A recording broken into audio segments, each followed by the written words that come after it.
मी आपला कृषी सल्लागार तिरुपती कृषी उद्योग निफाड. तर आज आपण आलो आहे कारल्याचा बाग बघण्यासाठी. आपले कृषी मित्र आहे. तर दादा आपण किती एकर मध्ये कारल्याचा प्लॉट केला? 1.5 एकर मध्ये. हं. कोणतं सीड लावलंय आपण? प्रगती. प्रगती. हं. प्रगतीचं वैशिष्ट्य काय बा बियाण्याचं? ते एक आम सडक आहे का आकर्षक आहे बघण्यासाठी, का विकल्या जास्त जातं किंवा मागणी जास्त आहे मार्केटला?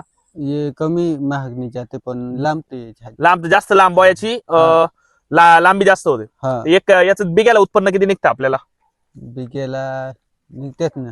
तर बुवा, एका वेळेस आपण ज्यावेळेस कापणी केली त्यावेळेस किती निघतं आपल्याला कॅरेट? कॅरेट निघतात एक एका गल्लीमध्ये. एका गलीमध्ये 10-12 कॅरेट निघतं आपल्याला. हा बरं, याला खर्च किती येतो टोटल बिघ्याला?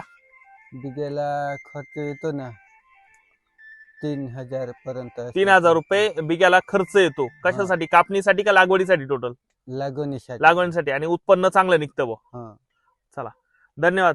सदर कारल्या पिकाची माहिती आपल्या दादांनी दिलेली आहे. एकदम उत्कृष्ट पीक आहे. कोणाला हे कारलं करायचं असेल, कारलं वाण करायचं असेल तर प्रगती बियाण्याचं वाण आहे. खूप चांगलं उत्पन्न आहे. नक्कीच कोणत्याही शेतकऱ्याला करायचं असेल तर मला संपर्क साधा, तुम्हाला बियाणं उपलब्ध करून देऊ व संपूर्ण पिकाची माहिती पण देऊ. धन्यवाद.